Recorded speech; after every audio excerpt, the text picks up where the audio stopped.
Hello and welcome to the Kanawha Valley Hustlers. This is Joe Justice, and today I want to talk to you a little bit about probably something that you're familiar with and you've probably been frustrated with in the past. Have you ever given a family member or a coworker or even like a sales prospect some information, something very valuable, some tool, you know exactly what they need to move forward, you know exactly what they need to help out, you know exactly what they need to do, you tell it to them, and they don't do anything. Like they don't actually do anything. You just laid it all out for them and they don't do it. So in any conversation, whether it's with family, friends, coworkers, sales prospects, anything, it's not enough for your information to be valuable.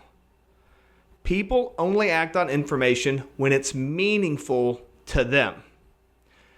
And for whatever reason, if they don't act on it, it's because they don't find it meaningful. Many assume that just because you're sharing something important and valuable that the listener is going to be grateful and take the advice. And value alone does not equal meaning. So what do we mean with value versus meaning? So valuable information has merits on its own, right? So you know exactly what to do. You know, somebody gives you, oh man, I'm struggling with this today. You tell them exactly what they need to do. Hey, oh man, I've gained 10 pounds in the last, all you need to do is quit eating ice cream. And then what do? Nothing, right? And it could even, it could be the solution to their problem. You could even tell them something like, oh, you need to do a carnivore diet or a keto diet or something like that. And then so what? So, they know what they need to do. Or if you're in a sales situation and you say, oh, well, you need to talk more about the benefits of this. And then they just go right back to talking about features, right? So it's because it's valuable, but not meaningful. And that's where we kind of get hung up a lot. We think I've given all of this free advice and I'm telling them exactly what they need to do and they're not doing any of it. It gets frustrating. It's because the information you're giving isn't meaningful. Meaningful information is relevant, personal, and immediately applicable to the listener's situation. Okay, without meaning, even the most valuable advice is going to be totally ignored. Okay, so how do you help somebody? Let me give you a couple ways of how this can work. So first off, I'm gonna tell you right out of the gate that there's a frustration level with this, because what we want to do is just give the information, have it be picked up, and then move on. That's not the way people work. People aren't just going in one direction and they say, oh, well, you need to go that way, and they just go. They're already moving in that direction, and they're not going to change just because you say something, right? So what you have to do is help them discover it for themselves. And that makes it meaningful because it's not you that said it. It's them that came up with the idea. You just guided them, but they don't need to know that, and they don't need to understand that. So you can ask strategic questions that guide the person to the conclusion so they can figure out on their own. This makes the realization feel earned, increasing ownership and the likelihood of action. So it's the difference between a teacher lecturing you versus doing a lab experiment and then seeing the results for yourself. So a teacher could come up to you and tell you they could say if you put this chemical and this chemical together, it'll make an explosion. Well, that doesn't mean anything. It's valuable, doesn't mean anything. You put them both together and they see the explosion and now they understand. Now it all makes sense to them.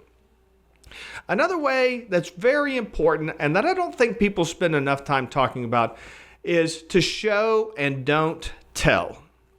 Demonstrate the concept through your actions and through examples or possibly through role play. So if you want somebody to understand your side of a conversation, maybe you can have them role play as you and then you role play as them so that they can kind of understand and that the information becomes valuable. Because you say, I feel this way, and you say this and you say that. But then if you actually show them how they're coming across or what they're doing, it can make a big difference. Seeing and experience, and the same thing with if you show it for yourself. You could say all day long, what type of diet you need to eat. Somebody says that they need to lose weight, and you could talk to them all day long about what they need to do. But if you don't show them, then it's never going to become meaningful to them, okay? You can some additional ways to create meaning. You have to relate it to their personal challenges. Use relationships and analogies. Use stories. Make it immediately available to them. Understand who they are, and provide the information in a way that speaks to them through stories, through analogies, through things they already kind of understand, so that you're kind of piggybacking on some things that they're already doing, or things that they always have good understanding of, okay? And then, of course, connecting to their past experiences. So just saying things, just spouting out platitudes and things like that, they're meaningless. They could be valuable, but they're utterly meaningless, okay? So whenever you're trying to convey some information to people, especially if you want them to act on it, you need to find a way to be meaningful, not just providing information. So the value is not meaningful in and of itself. Reframe what you're doing in ways that connect to the person so that they can understand the meaning and that it becomes meaningful. If you ever feel like your words are falling on deaf ears, you're probably right. What you're saying might have lots of value, but if it's not meaningful to the person that you're speaking with, they're not going to act on it. So focus on providing meaning. Focus on the person you're interacting with, what's going to speak to them, what questions can you ask them to help them find the answer for themselves. How can you relate this to their current experiences? How can you fit this into their current worldview? Or how can you ask questions that will have them adjust their current worldview to where this information that you're providing will be valuable and meaningful at the same time? This is Joe Justice, the Kanawha Valley Hustler, and I want to remind you that if you found this information valuable and meaningful, be sure to share it with somebody that you know that could use this information, and like, share, comment, subscribe, do all those things. Until next time, this is Joe Justice, the Kanawha Valley Hustler, reminding you to hustle hard, hustle smart, and hustle with a smile.